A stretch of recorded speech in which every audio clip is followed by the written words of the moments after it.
आप आवाज़ बनते हैं, बाकी मीडिया की तरह नहीं हैं।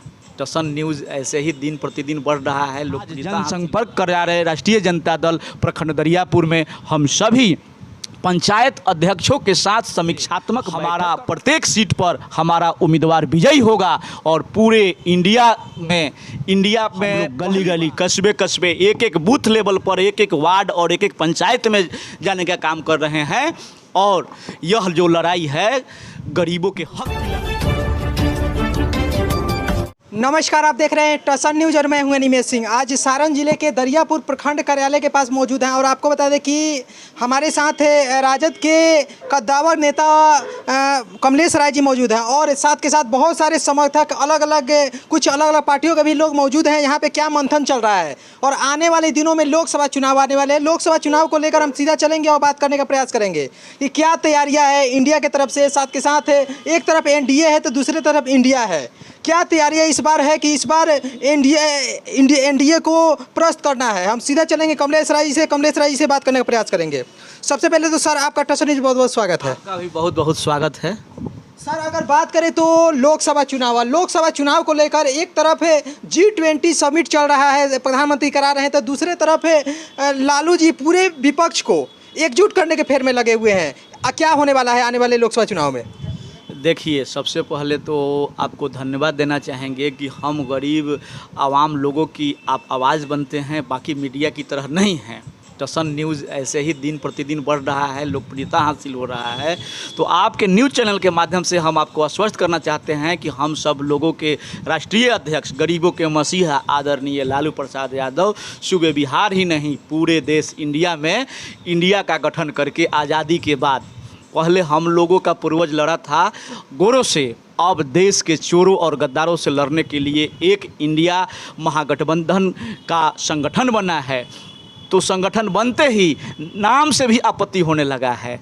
अब वो लोग न जाने कितना तिक्रम कर रहे हैं, तरह तरह का अनर्गल वार्तालाप कर रहे हैं, बयानबाजी कर रहे हैं। लेकिन हमारा जो स्लोगन है, जुड़ेगा भारत जीतेगा इंडिया, इस स्लोगन के साथ हम लोग चुनावी कैंपेन कर रहे हैं।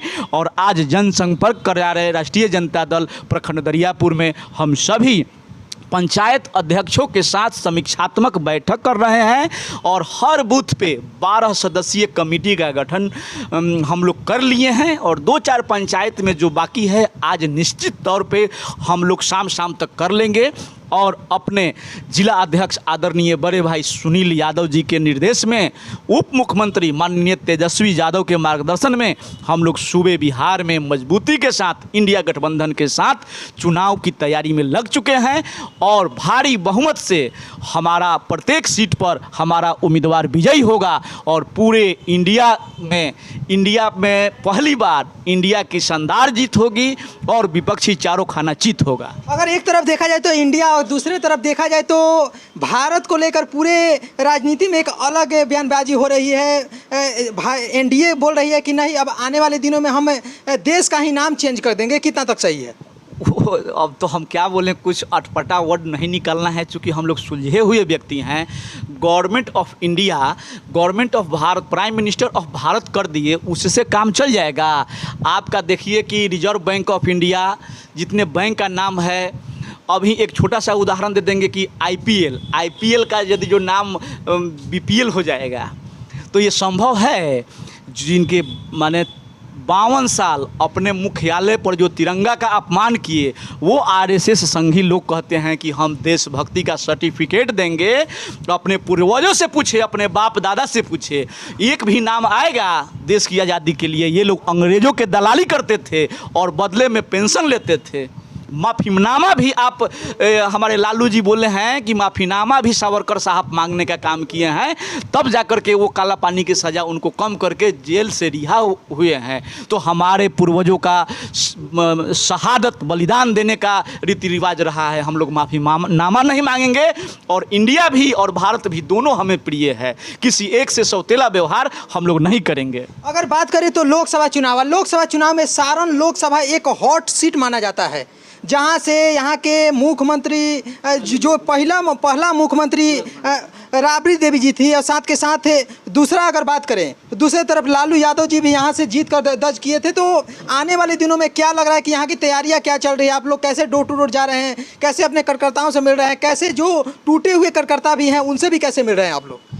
देखिए, नरेंद्र मोदी जी का सिर्फ जुमला था सबका साथ सबका विकास, लेकिन बड़े भाई तेजस्वी यादव जी के कुशल नेतृत्व में आदरणीय लालू प्रसाद यादव जी की आवाज़ को बुलंद करने के लिए हम लोग गली गली, कस्बे कस्बे, एक एक बूथ लेवल पर, एक एक वार्ड और एक एक पंचायत में जाने का काम कर रहे हैं। और यह जो लड़ाई है गरीबों के हक की लड़ाई है, गरीबों की आवाज़ को दबाने की जो लड़ाई है उसकी लड़ाई हम लोग लड़ने का काम कर रहे हैं। या तो इस देश में उस सामंतवादी हिटलरशाही फरमान जो करता है सर्वोच्च गद्दी पर बैठ करके, जो 400 का गैस 1200 कर दिया तो प्रचार नहीं किया, और जो 200 रुपया चुनावी एजेंडा के तहत कम कर दिया तो उसका भ्रामक प्रचार कर रहा है। जो 960 करोड़ रुपया बजट था अभी G20 का, उसका 4 गुना 4000 करोड़ लोगों को परोसने के लिए चांदी और सोने का प्लेट कर रहा है। 4000 करोड़ में कितना इंडस्ट्रीज और कितना गरीबों का घर बनता, कितना कल्याण होता, मीडिया बंधु के माध्यम से हम पूछना चाहते हैं। एक तरफ अपने कारपोरेट जगत के बड़े बड़े हस्तियों का, सुभाष चंद्रा का कितना 1000 करोड़ रुपया लोन माफ़ हुआ है, दूसरी तरफ से गरीब किसानों को KCC और गाय भैंस का लोन नहीं चुकती करने पर या तो वो आत्महत्या कर रहे हैं या उनको सलाखों के पीछे ले जाने का यही काम कर रही है। तो गरीब के लिए गरीब की नीति और धनी के लिए धनी की नीति अपनाने वाला यह BJP सबसे बड़का झूठा पार्टी की सरकार है, और इसको जड़ से उखाड़ फेंकने का हमारा राष्ट्रीय जनता दल का एक एक कार्यकर्ता संकल्प ले चुका है। जैसे कि और भी बहुत सारे कार्यकर्ता यहाँ पे मौजूद हैं, हमसे बात करने का प्रयास करेंगे। सर, आपका नाम क्या हुआ? मेरा सुदर्शन है नाम हुआ। सुदर्शन जी, जैसे कि अकबरपुर पंचायत से अकबरपुर पंचायत परसा विधानसभा सारण लोकसभा क्षेत्र के दरमियान मतलब कि उसी के प्रांगण आता है, तो क्या लग रहा है कि आने वाले दिनों में आपको क्या लग रहा है कि इंडिया जो एकजुट हुआ है ये ऐसे ही एकजुट रहेगा? एकजुट ऐसे ही रहेगा। हम लोग कार्यकर्ता हैं, हम लोग अपने पंचायत से हमेशा RJD को बढ़त दिए हैं और देते रहने का काम करें। जैसे कि इनका कहना है कि हम लोग RJD के साथ थे, हैं और रहेंगे, और जितना भी तन मन धन से हम लोग सपोर्ट पहले कर रहे थे वैसे ही आगे भी सपोर्ट करते रहेंगे। जैसे कि अगर बात करें तो राजद नेता एक और मौजूद है, हम परिचय लेने का प्रयास करेंगे, साथ के साथ इनसे कुछ क्वेश्चन भी करने का प्रयास करेंगे। सर, आपका नाम क्या हुआ? ललन कुमार कानन। ललन जी, जैसे कि आप भी सक्रिय पार्टी में सक्रिय रहते हैं और साथ के साथ हम देखते हैं कि डोर टू डोर जाके हर कार्यकर्ता के साथ और सुख दुख में आप भी चढ़-बढ़ कर हिस्सा लेते हैं। आने वाले दिनों में आप लोग की तरफ से क्या तैयारियां है? बहुत चढ़-बढ़ की तैयारियां है। हम लोग तन मन धन से और जितना हम लोगों के कार्यकर्ता हैं, भाई बंधु हैं, हम लोग एक मन बनाए हुए हैं अब कि इंडिया को लीडिंग कराना है। इसके लिए हम लोगों को बूथ स्तर से लेकर के पंचायत स्तर तक, जिला स्तर तक प्रयास हम लोग लगे हुए हैं युद्ध स्तर पर।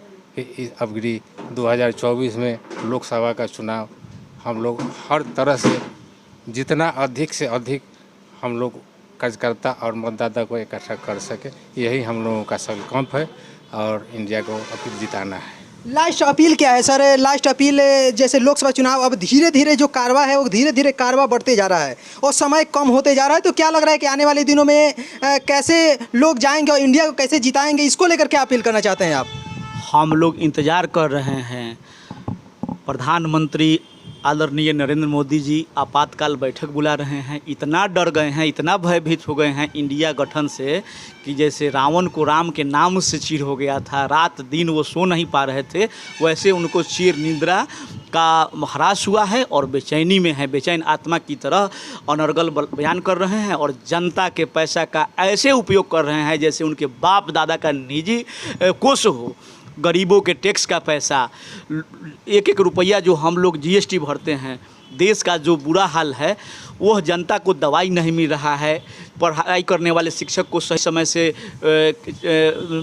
उनकी विधि व्यवस्था इंफ्रास्ट्रक्चर नहीं मिल रहा है। लेकिन ये जनाब पड़ोसियों के तो छोड़ दीजिए, देश विदेश के बहुत खुशी हुई, गर्व हुई कि हमारे देश में G20 का आयोजन हुआ। लेकिन इस आयोजन के पीछे इतना प्रचार कर रहे हैं कि आज से पहले कभी हुआ ही नहीं हो। श्रीमती इंदिरा गांधी, आयरन लेडीज़, इसके पहले तो 100 से अधिक राष्ट्राध्यक्षों का स्वागत की थी और इससे भी भव्य तैयारी की थी, लेकिन उसका प्रचार का श्रेय अपने खुद नहीं ली। यह तो प्रोटोकॉल है, आज इस देश में मीटिंग होगा तो अगला मीटिंग अगले देश में होगा और अगले देश का मेजबानी करने का सौभाग्य प्राप्त होगा। लेकिन जैसे ये देश के नाम के साथ गंदा खिलवाड़ कर रहे हैं, 42 वर्षों तक तिरंगा का अपमान किए थे, तो देश की जनता माफ़ नहीं करने जा रही है। नौजवान, बेरोजगार, अल्पसंख्यक, मजदूर, किसान सभी लोग जग चुके हैं। यह सरकार किसान विरोधी है, नौजवान विरोधी है और यह सिर्फ और सिर्फ अपने अडानी और अंबानी को, कारपोरेट जगत के लोगों को फ़ायदा दिलाने के लिए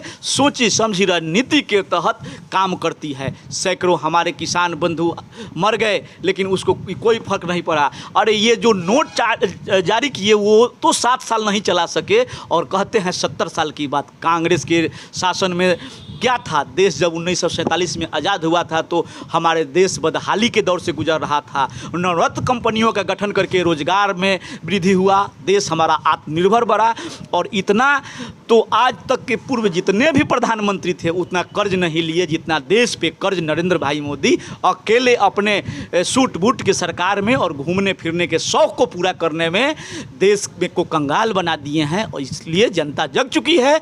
अब जनता इनको उचित समय पर उचित जवाब दे करके गद्दी से हटाने का काम करेगी।